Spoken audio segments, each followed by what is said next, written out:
उपस्थित सर्व सेवक बांधव आई बहिणी बालक बालिकांकडून भगवंताला एकतेने प्रणाम करूया. भगवान बाबा हनुमान जी को प्रणाम. मान त्यागी बाबा जुमदेव जी को प्रणाम. परमात्मा एक नमस्कार. भगवान बाबा हनुमान जी को प्रणाम. मान त्यागी बाबा जुमदेव जी को प्रणाम. परमात्मा एक. भगवत प्राप्ति के लिए निष्काम कर्मयोग साधने के लिए परम पूज्य परमात्मा एक सेवक मंडळ उगमस्थान संस्थान टिमकी नागपूरच्या वतीने बाबांच्या आदेशाप्रमाणे आज परम पूज्य परमात्मा एक बाबांचे सेवक सन्माननीय वानखेडे यांच्या परिवारामध्ये मासिक नव्य हवन कार्य ठरलेल्या वेळेवर सुरू झाले पार पडले. त्यानिमित्त ही एका भगवंत कार्य चर्चा बैठक सुरू आहे. या चर्चा बैठकीमध्ये सृष्टीचे निर्माता जीवबुद्धीचे विधाता कर्ता व कर्मिता सर्व सेवक बांधव आई बहिणी बालक बालिका सर्वांचे माता व पिता स्वयं शक्तिशाली भगवान बाबा हनुमानजी उपस्थित आहे. यांना माझा प्रणाम. तरी हाडाचे काढा रक्ताचे पाणी करून अंधश्रद्धेतून वाईट व्यसनातून मुक्त करणारे तुम्हा आम्हा सर्व सद्गुरू महान त्यागीबाई जुमदेजी उपस्थित आहे. यांना माझा प्रणाम. तसेच बाबांना वारंवार सहकार्य करणारी बाबांच्या खांद्याला लावून चालणारी बाबांची अर्धांगिनी व सर्व सेवक बांधव आई बहिणी बालक बालिका सर्वांची लाडकी मातोश्री वाराणसी उपस्थित आहे. माझा प्रणाम. त्याचप्रमाणे आजच्या भगवंत कार्य चर्चा बैठक तिच्या अध्यक्षपद माझ्याकडे या पदाला माझा नमस्कार. त्याचप्रमाणे आजच्या या भगवंत कार्याला चर्चा बैठकीला लाभलेले उद्घाटक म्हणून या परिवाराचे मार्गदर्शक व या परिसरातील मार्गदर्शक सन्माननीय मुरलीधरजी ठाकरे साहेब उपस्थित यांनी आपलं स्थान ग्रहण केलं. यांना माझा नमस्कार. याचप्रमाणे गट नंबर 10 मधील मार्गदर्शक किशोरजी सोनूने हे सुद्धा उपस्थित झाले. वेळात वेळ करून यांनी आपलं स्थान ग्रहण केलं. यांना माझा नमस्कार.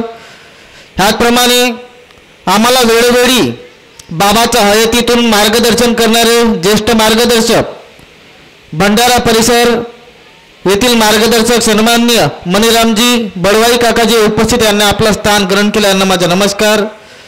याचप्रमाणे मंचकावर उपस्थित सर्व मान्यवर कार्यकर्ता मार्गदर्शक हे उपस्थित या मान्यवरांना माझे एकसाथ नमस्कार.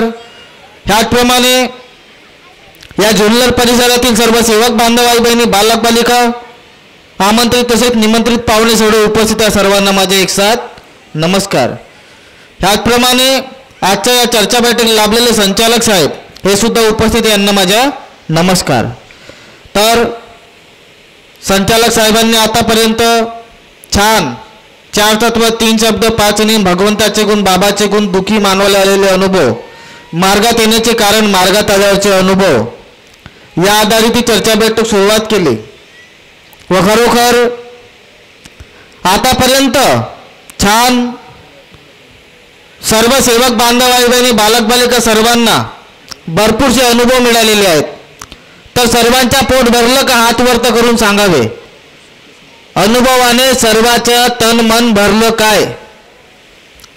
तर सेवक बांधवांनो आतापर्यंत छान अनुभव सर्वांनी ऐकलं. बडवाई काकाजीने बाबाच्या हयातीतला अनुभव सांगितलं. सोनुले साहेबांनी सांगितलं. सेवकांनी सांगितलं. सर्वांनी आपापल्या पद्धतीने अनुभवाचा वेगळं वेगळं पक्वान आणून सर्वाला वाटलं आणि सर्वांनी तो आपल्या अंतःकरणामध्ये गृहीत केलं. तर आता सर्वाचं पोट भरलेलं आहे. म्हणून सरतेशेवटी जेवण झाल्यानंतर आपल्याला जुन्या परंपरेनुसार जुनी काळात सर्वांना जेवण किंवा नाश्ता झाल्यानंतर काहीतरी खर्रा तंबाखू पानपुडा पाहिजे. तर हे पानपुडा किंवा खर्रा तंबाखू जे काही वाटते तुम्हाला जेवण झाल्यानंतर एक पानपुडा समजूनच आपण गोड करून घ्यावा अशी मी सर्वांस विनंती करतो. तर खरोखर आतापर्यंत छान अनुभव आपल्याला ऐकायला मिळालेले आहेत. बडवाई काकाजीने जो अनुभव सांगितलं सुंदर अनुभव आहे. संतोषरावजी वानखेडे शांतीनगरचे राहणारे अख्ख्या महाराष्ट्राचे वैद्य त्यांच्या खिशामध्ये राहत होते, असं मी अनुभव ऐकलेला आहे, पाहिलं नाही. परंतु त्यांना आपल्या खिशात टाकले असेल तर महान त्यागी बाबा जुमदेजीनं. ही दैवी शक्ती आहे. आपल्याला इथेच विचार करायचा आहे. या रंजल्या गांजल्या दुखी मानवासाठी बाबाने कार्य केले, आपण करणार नाही. सोनुले भाऊंनी सांगितलं, सुंदर अनुभव सांगतात, सुंदर नेहमी मार्गदर्शन करतात. त्यांनी सांगितलं बाबांनी काय केलं. बाबांनी सांगितलं मी केले ते तुम्ही करू नका. सत्य गोष्ट आहे. मी जे सांगितलं ते तुम्हाला करणं अनिवार्य आहे. प्रत्येक सेवक सेविका तत्व शब्द नियमाच्या या कुंपणाच्या या चाकुलीच्या बाहेर निघलं तर तो फसल्याशिवाय राहणार नाही. हे तेवढं सत्य आहे. बाबाच्या हयातीमधले अनुभव आहेत. मानकर साहेब, तुम्ही छान पद्धतीने सुंदर अनुभव सांगितलं, सुंदर मार्गदर्शन केलं. परंतु माझे मार्गदर्शक रामचंद्रजी झाडे 1975 मध्ये मार्गात आले. कितीमध्ये? 1975 मध्ये मार्गात आले. 1982 मध्ये त्याग झाला आणि 1985 त्यांचा सेवक नंबर आहे. बडवाई काकाजी ओळखतात त्यांना, चांगल्यानं ओळखतात. तर त्यांच्या मुखातून काही अनुभव ऐकलेले आहेत मी. त्यांच्या संगतीला नेहमी फिरायचो तेव्हा त्यांच्या मुखातून नेहमी अनुभव निघायचं मार्गदर्शनावेळेस की बाबाच्या हयातीमध्ये खरोखर बाबाला जे विधी मिळाले त्या विधीचा मंत्र आजही तो मंत्र बाबांनी तुम्हा आम्हा सर्वांना एकच मंत्र दिलेला आहे. भगवान बाबा हनुमानजी हवनामध्ये जो आपण म्हणतो बाबा हनुमानजी स्वाहा. आणि प्रतिमा धुत्या वेळेस, रांगोळी टाकत्या वेळेस आणि हवन करत्या वेळेस जो सेवक जे उच्चारण करतो बाबा हनुमानजी बाबा हनुमानजी, हा मंत्र तुम्हा आम्हा सर्वांना बाबांनी वाटून दिलेला आहे. तुमचे चूक आहे मी असं म्हणणार नाही, परंतु बाबाच्या हयातीमधले भरपूरसे मार्गदर्शक आहेत, सेवक आहेत. आपल्याला हाच विचार करायचा आहे की बाबांनी गावोगावी शहरोशहरी खेडोपाडी रंजल्या गांजल्या दुखी मानवासाठी फिरून शिकवलं लई, परंतु आजही आम्ही महान त्यागी बाबा जुमदेजीले ओळखलं नाही. साहेबांनी सांगितलं की बाबा वयाच्या 27 वर्षापासून बाबाने संसाराचा त्याग केला. म्हणजे संसारात ते राहिलेले नाही. पती आणि पत्नी असूनही माझे मार्गदर्शक नेहमी सांगतात की फक्त सेवक बाबांना बाबा नव्हते म्हणत, तर मातोश्री वाराणसी आई सुद्धा महान त्यागी बाबा जुमदेजी यांना बाबा म्हणायची. माझ्या मार्गदर्शकाचे शब्द आहेत. कोण म्हणायचे? तर मातोश्री वाराणसी आई. कुणाला? तर महान त्यागी बाबा जुमदेजी. म्हणजे स्वतःच्या पतीला, स्वतःच्या नवऱ्याला काय म्हणायची? बाबा. तर काकाजी, बाबा कोणाला म्हणतो आपण? वडिलाला, नाही का? वडीलधाऱ्या माणसाला आपण बाबा म्हणतो. तर आपल्याला तोच विचार करायचा आहे की मातोश्री वाराणसी आईने महान त्यागी बाबा जुमदेजीला बाबा म्हणत होते, तर त्यांच्यामध्ये कोणतं नातं असेल सोनुले साहेब? मुली आणि वडिलाचा. त्यांनी संसाराचा अख्खा त्याग करून टाकला. जेव्हापासून विधीला सुरुवात केली 26 नोव्हेंबर 1945 इथून बाबाने सुरुवात केली, तेव्हापासून अख्ख्या 1996 पर्यंत म्हणजे 1990 पर्यंत महान त्यागी बाबा जुमदेजीने आम्हा रंजल्या गांजल्या बैमान माणसासाठी म्हणलं तरी काय हरकत नाही. सोनुले साहेब, आपण पाहत आहो, ऐकत आहो, आज मार्गदर्शक पेक्षा सेवकही चतुर झालेले आहेत. मार्गदर्शकलाच गुमवायला पाहतो.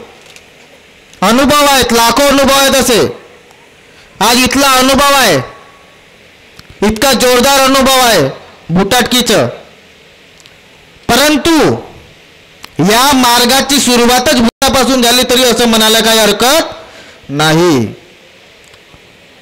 रंगारी समाजची शांताबाई हिच्यामुळे या मार्गाची सुरुवात झाली असंही म्हणायला हरकत नाही. कारण रंगारी समाजची शांताबाई हिच्या अंगात भूत येण्याच्या अगोदर बाबांनी भगवंताची प्राप्ती केली होती, परंतु एका परमेश्वराला ते मानत नव्हते, सर्व देवी देवता यांना मानत होते. तर रंगारी समाजची शांताबाई हिच्या अंगातून भूत काढण्याकरिता बाबाला 2.5 वर्ष लागले. 41 दिवसाचे हवन केले, 3, 7, 21 असे त्रिकाल हवन केले. बाबाने भरपूर काय केलं. त्यानंतरच बाबाने त्या भूताच्या माध्यमातून परमेश्वर बाबाला मिळालेला आहे. आपल्याला विचार करायचा आहे. सारं जग फिरून अर्थ नाही, आई वडिलाशिवाय जगात दुसरं तीर्थ नाही. आतापर्यंत छान अनुभव आपल्याला मिळालेला आहे. जगामध्ये परमेश्वर नाही, स्त्रियांच्या जातीला सेवा करावं, आपल्या पतीची पूजू नका दगडाला. पर कोणाला पूजायचं आहे? ठीक आहे ना, अशा सेवकाला पूजायचा आहे जो तत्वशब्द नियमाने वागत आहे. नाहीतर तो रात्र दिवस आपल्या पत्नीला दणके देतो, दारू पिऊन येतो, त्याला पती परमेश्वर मानून काही अर्थ नाही. बाबांनी सर्वाला नियमात बांधलेला आहे. कोणी मार्गदर्शक असो, सेवक असो, कोणी नियमाच्या बाहेर नाही आहे. आपल्याला विचार तोच करायचा आहे. स्त्री आहे, रत्नाची खाण आहे. स्त्रीमुळे परिवारामध्ये माणसाला मिळत मान आहे. आपल्या जीवाची पर्वा नाही केली बाबांनी. उन्हाळा, हिवाळा, पावसाळा कोणाही ऋतूची पर्वा नाही केली. आमच्यासाठी देह जिजवलं, चंदना परी देह जिजवलं, परंतु आम्हाला त्या गोष्टीचं काही भान नाही. आपल्याला तोच विचार करायचा आहे. माईक भेटला तर आपण खूप लंबा बोलतो, लंब्या गोष्टी फेकतो. सोनवानी साहेब भरपूरसे ठिकाणी आपण ऐकलेलं आहे. खूप टिपाटिपणी असतो, काय खूप बोलतो आपण, परंतु या बाबाचा मार्ग आहे.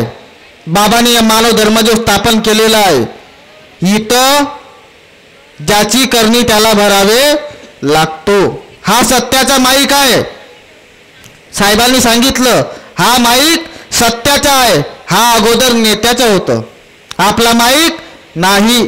परंतु या अज्ञानी मानवाला, या दुखी मानवाला हा माईक मिळाला ही सोपी गोष्ट नाही. सोनवणे साहेबाचा जबरदस्त अनुभव आहे. अरे कुत्र्याच्या तोंडातून पोळी हिसकून खाणारे, त्यांचं जीवन आज परमेश्वराने इतकं बदलवून टाकलं, ते आज मार्गदर्शन झालेले आहेत. हाच विचार आपल्याला करायचा आहे की दुःखातून सुखा करे बाबाने आम्हाला आणलं, परंतु त्याच बाबाला आम्ही बैमान झालेलो आहो. आपल्याला विचार करायचा आहे. आज वानखेडे साहेब दुःखातून मुक्त झाले, 9 हवन झाले. आजपासून वानखेडे साहेब अमर झाले का? अमरदायी झाले. तत्वशब्द नियमाच्या चाकुलीच्या बाहेर झाले का? भूत पुन्हा नाचल्याशिवाय राहणार नाही. कोणी अमर झाला नाही आणि होणार नाही. आपल्याला तोच विचार करायचा आहे की बाबाने हा मार्ग स्थापन केला, कशासाठी केलेला आहे? दुखी मानव सुखी झाला पाहिजे. आज गावोगावी, शहरोशहरी कित्येक तरी अनुभव आपल्याला ऐकायला मिळतो, परंतु आपण तिथून आजपर्यंत काय घेतलं? खूप मार्गदर्शन होता, सुंदर. आज वानखेडे साहेबांना खूप सुंदर इथं पेंडॉल टाकला. खूप या माईक कुठच्या कुठं आवाज जाऊन राहिलेला आहे. याने होणार नाही. त्यांच्या माध्यमातून दुखी मानव सुधारला पाहिजे. त्याच्या जीवनाचा उद्धार होईल, तेव्हाच त्यांच्या जीवनाचा उद्धार मानला जाईल. आज बाबाच्या नावाचा जय जयकार जागोजागी, शहरोशहरी, खेडोपाडी होऊन राहिलेला आहे. तुमच्या आमच्या सर्वांच्या कांद्यावर जबाबदारी आहे. आपण शिक्षित नसलो तरी, साहेबांनी सांगितलं माझं शिक्षण फक्त 6वी का 8वी पर्यंत झालं, परंतु आजही ज्ञान सांगण्यामध्ये कमी नाही. सर्व बाबाची पुण्याई आहे. आज ते परमेश्वराकडे लक्ष ठेवतात, म्हणून परमेश्वर त्यांच्याकडे लक्ष ठेवतो. बाबाची वाणी आहे, जो परमेश्वराचा होईल त्याचाच परमेश्वर, नाहीतर कोणाचा बापाचा नौकर नाही आहे. त्यांची मजुरी करून तर तो आपल्याला देईल, त्याची मजुरी करून तर तो आपल्याला देईल. ही सिदोरी आहे, ही ज्ञान आहे. ही ज्ञानाच्या या अनुभवाच्या माध्यमातून हे जो मान्यवर मार्गदर्शन करतात, सेवक बांधवांनो, या मान्यवरांच्या मुखातून निघालेला अनुभव, ज्ञान, ह्या सर्वाचा कालाकडा, जसा आपण तुम्ही आम्ही सर्वजण ऐकलेला आहे. दहीचा गाला गोड झाला, ज्याचा तैव त्याला मिळाला. परंतु या चर्चा बैठकीच्या माध्यमातून मान्यवरांच्या मुखातून निघालेला ज्ञान, याचा खरा काला, आणि ह्या काला पूर्ण सर्व सेवक सेविका आपापल्या अंतःकरणामध्ये गृहीत करा, तेव्हा त्याच्या जीवनाचा उद्धार होईल. हे सिदोरी जेव्हाही आपल्याला गरज पडेल, हे सिदोरी सोडा आणि आपल्या उपयोगी आणा, आपल्या जीवनाचा उद्धार होईल. तर आजच्या प्रसंगी वेळेचा भान ठेवून, कारण की पाहुण्यांना जायचं आहे आणि 4 म्हणता 4:30 झालेलो आहे. मी संचालक साहेबांना विनंती करतो की संचालक साहेब, वेळेचं बंधन आहे, लाखो अनुभव आहेत, म्हणून वेळेचं बंधन ठेवून जर मार्गदर्शन आपण करायला लावलं तर सर्वाला वेळ मिळतो आणि वेळ सामोर जात नाही. सोनवणे साहेब नेहमी म्हणतात की वेळ पहा, वेळेच्या अनुसार कार्य करा. आपल्याला वेळेवरच कार्य करायला पाहिजे. भगवंत कोणाच्या बापाचा नौकर नाही. वेळ निघाली तर भगवंतही तिथे उपस्थित राहत नाही, ही सत्यवाणी आहे. म्हणून आपल्याला जे काही करायचं आहे ते आपल्याला तत्वशब्द नियमामध्ये राहूनच करायचं आहे. सकाळची विनंती आपण म्हणतो, परंतु सकाळची विनंती आपल्याला काय म्हणत आहे, आपल्याला याचा विचार करायचा आहे आणि स्वतःमधला मी काढायचा आहे, तेव्हा तो दिसेल. मी निघणार नाही तर तोही दिसणार नाही. ह्या गोष्टीचा सर्व सेवक बांधव, आई बहिणी, बालक बालिका सर्वांनी आपापल्या अंतःकरणामध्ये गृहीत करावं व सर्व तत्वशब्द नियमाने चालण्याचा प्रयत्न तुम्ही पण करा, मी पण करीन. एवढे बोलून मला जे अध्यक्षपद मिळालं होतं, मी आपल्या अध्यक्षपदाला इतर देतो. सर्वांना माझे एक साथ नमस्कार.